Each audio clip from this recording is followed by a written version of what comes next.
Cerita dimulai dengan memperlihatkan seorang siswa bernama Tadano. Dia adalah siswa tahun pertama SMA swasta Itan. Tadano memiliki tujuan yaitu hidup normal dan bisa membaur dengan yang lain. 当面の目標は周りの空気を読み波風の立たない高校生活を送る。 Saat menukarkan sepatu di loker, Tadano bertemu dengan seorang gadis yang sangat cantik. Saat Tadano menyapa, gadis itu melihat Tadano dengan tatapan tajam, kemudian berjalan cepat meninggalkan Tadano.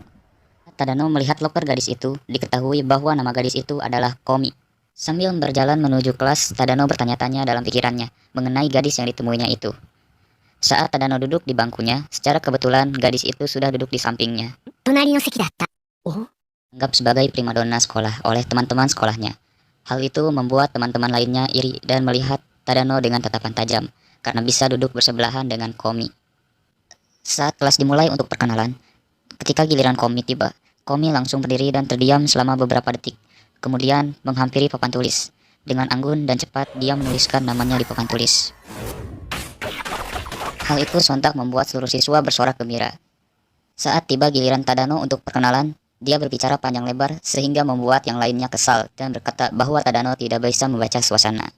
Kemudian Tadano sadar bahwa kehidupan SMA-nya yang damai telah berakhir. Saat kelas dimulai, Komi tidak sengaja menjatuhkan penghapusnya ke lantai. Kemudian Tadano mengambil penghapus Komi dan mengembalikannya ke meja Komi. Saat sadar bahwa penghapus miliknya dikembalikan, Komi menatap Tadano dengan tatapan tajam. Melihat itu, Tadano memalingkan wajahnya dan berpura-pura tidak melihatnya. Saat bel pergantian pelajaran, ketika Tadano ingin beranjak dari kursinya, terlihat sekumpulan siswa berlari ke arah Komi, yang membuat Tadano terpental kembali ke kursinya, dan membuat dia pingsan. Saat setengah tersadar, Tadano mendengar suara Komi, yang sedang berbicara sendiri. Saat sepenuhnya tersadar, dia baru ingat bahwa sekarang ada pelajaran olahraga. Kemudian, dia bangun dari tidurnya, dan secara kebetulan, Komi sedang menirukan suara kucing. Menyadari hal itu, Komi langsung segera berlari meninggalkan Tadano. Tadano berusaha memanggil Komi untuk menghentikannya. Kemudian Tadano mengingat tingkah laku Komi dan berkata. Kemudian Komi berhenti dan menatap Tadano sambil gemetar.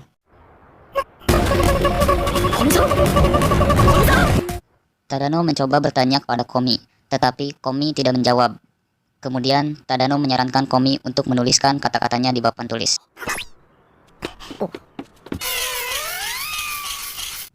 Sebenarnya dari dalam lubuk hatinya, Komi ingin berbicara dengan yang lainnya. Namun dia tidak bisa.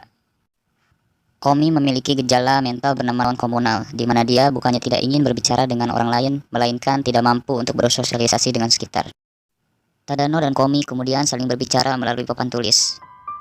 Saat Tadano bertanya tentang impian Komi, dia menjawab ingin memiliki 100 teman. Kemudian Tadano menawarkan dirinya untuk menjadi teman pertama Komi.